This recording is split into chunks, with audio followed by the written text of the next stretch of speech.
Je m'appelle Dominique Carmen, je vis et travaille à Nanterre, j'ai mon atelier à Nanterre. J'ai toujours été artiste depuis que je suis très jeune. J'ai commencé à faire de la photographie pendant très longtemps avec un photographe qui s'appelle Scott McClay, qui était professeur à l'American Center à Paris. Ensuite, j'ai fait de la peinture. J'ai voulu entrer dans quelque chose de beaucoup plus concret, avec des couleurs, parce que je faisais de la photographie noir et blanc. Donc là, j'ai rencontré une peintre qui m'a initiée un peu à la peinture. Et donc là, c'était la découverte de la couleur, de la pâte, de quelque chose de beaucoup plus matériel, concret. Puis en arrivant à Nanterre, il y a une vingtaine d'années, j'ai découvert l'atelier de gravure de Nanterre, et là, c'était encore une autre découverte. Donc voilà, c'était photographie, peinture. Et là, j'ai aussi travaillé avec un maître graveur qui s'appelle Ishvan Peto, qui est peintre et graveur et qui m'a tout appris en gravure. Et voilà, c'est mon parcours. Et donc maintenant, je fais surtout peinture et gravure, mais beaucoup plus de gravure, avec le travail sur papier.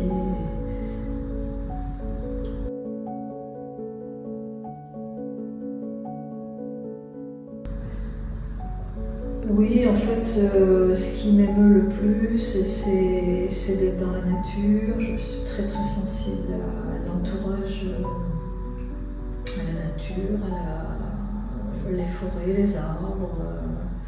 Voilà, c'est ma principale source d'inspiration. Mais en fait, je ne peins ni ne travaille sur motif ou sur photo. Je travaille, enfin, tout vient de moi, en fait, de mon intériorité. Mais c'est principalement le rapport à la nature.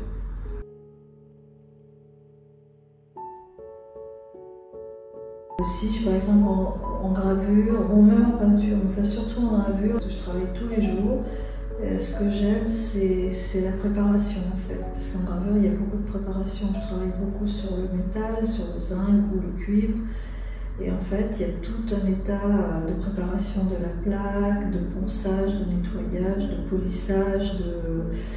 Et en fait, ça peut durer un certain temps. Et pendant ce temps-là, je trouve que ce que je vais produire, ça commence à se réveiller. Voilà, ça sera un peu la mise en route.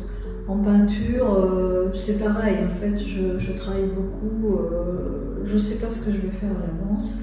Mais je commence toujours par faire des fonds, plusieurs couleurs, des passages de couleurs, et au fur et à mesure, je vois ce qui émerge, et petit à petit, voilà, je modifie la toile comme ça tout au long. Ça peut être une toile que je peux retravailler pendant des mois, ou des anciennes toiles que je ressors de l'atelier. Au bout de plusieurs années, je me dis ah non, ça, je peux m'en servir. Parce qu'en fait, ce que j'aime beaucoup aussi, c'est retravailler sur des choses existantes, aussi bien en peinture qu'en gravure. En fait, j'ai beaucoup travaillé la notion de palimpseste, qui est l'idée de travailler à partir de quelque chose d'existant, comme les parchemins autrefois, où les moines copistes,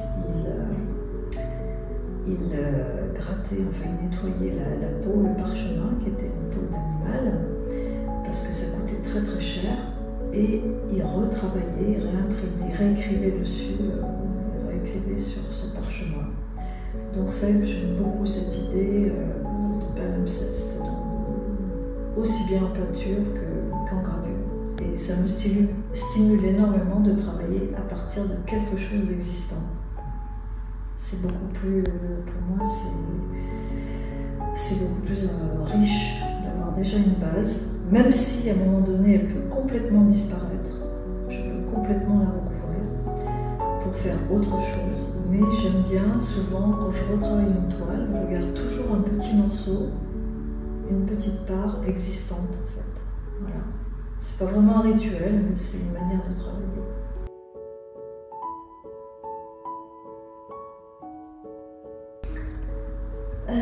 Oui, alors c'est une très belle exposition parce qu'il y a quand même 16 toiles, je crois, surtout d'époques différentes. En fait, ce que j'aime bien, c'est qu'il y a des époques très anciennes et quand j'ai fait le choix il y a des dates très anciennes parce que quand j'ai cherché quoi exposer, j'ai ressorti des toiles assez anciennes et je me suis dit, ah mais non, ça c'est toujours intéressant, c'est toujours valable par rapport à ce que je fais maintenant.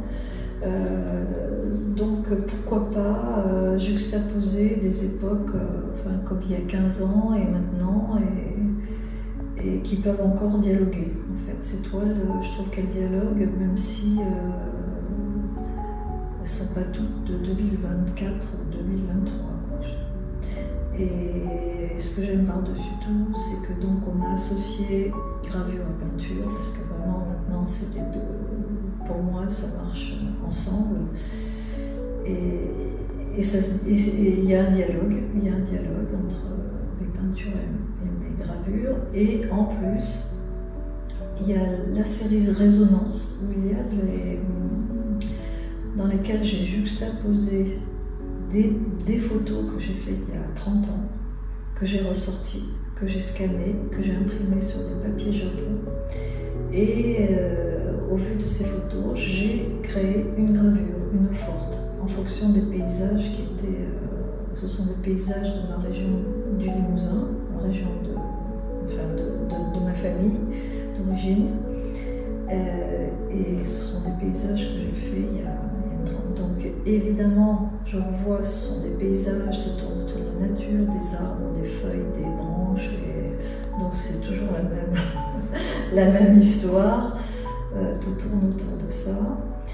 Et donc ça me gêne beaucoup que dans cette exposition, il y a la partie photo qui est mes débuts en tant qu'artiste, la partie peinture de différentes époques, et même des petites peintures, parce que cette année, en 2024, j'ai fait une petite nouvelle expérience sur papier de tempéra, qui est une manière de peindre des très très anciens, des premiers, à base de jaune d'œuf et de pigments, et d'huile essentielle de clou de girofle. Et voilà, donc j'ai fait toute cette petite série. En fait, c'est les petites dernières, et donc je suis contente que tout était réuni, associé dans un même espace. Ah oui, puis il y a la partie braille aussi, il y a aussi une série que j'adore qui s'appelle Impressions palpables. C'est un travail que j'ai mené avec un jeune homme qui est malvoyant, mais qui travaille avec la machine Perkins en braille. Donc moi j'ai travaillé en gravure à partir d'objets, de petits objets que j'ai glanés, parce que ça fait aussi partie parce que je suis une artiste glaneuse. Ces petits objets glanés, je les ai portés à Camilo, qui s'appelle donc là le jeune homme avec qui j'ai travaillé. Je lui ai donné, il les a touchés et découverts du bout des doigts.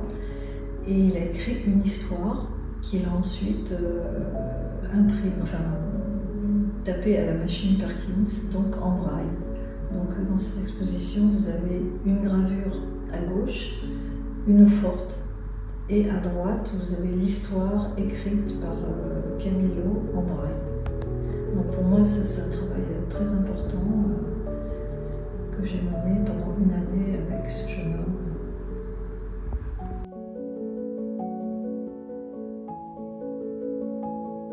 À chaque fois que j'expose, j'ai quand même des retours. Par exemple, la dernière exposition, c'était justement les gravures avec le braille. Et c'était très très émouvant parce que c'était des personnes non-voyantes qui sont venues à cette exposition. Et voilà, ils lisaient avec leurs doigts, ils lisaient le braille. C'était très très émouvant. Mais sinon, j'ai toujours des très bons retours sur mon travail, donc c'est toujours pas forcément, c'est des gens anonymes en fait, mais c'est très touchant, tous les retours de chaque personne est très importante et touchante.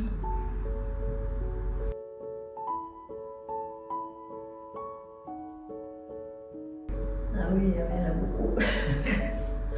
Il y en a beaucoup que j'adore. Justement, j'ai allé voir une exposition à Bruxelles il n'y a pas longtemps pour aller voir un artiste qui est vivant, qui a 92 ans, qui s'appelle Alechinsky. Et j'adorerais le rencontrer. Et bon, c'est une très grande exposition à la Fondation Bogossian. Et là, cette immersion dans ce travail, c'était fabuleux. Alors c'est sûr, si je pouvais dîner avec lui, je ne sais pas ce que je lui dirais, mais voilà, j'adore sa liberté. Enfin, c'est quelque chose qui me... D'ailleurs, l'exposition s'appelle Le pinceau voyageur. Et en fait, c'est ce que je recherche aussi dans mon travail, justement. C'est cette immense liberté que je pense qu'il faut toute une vie pour l'atteindre, en fait.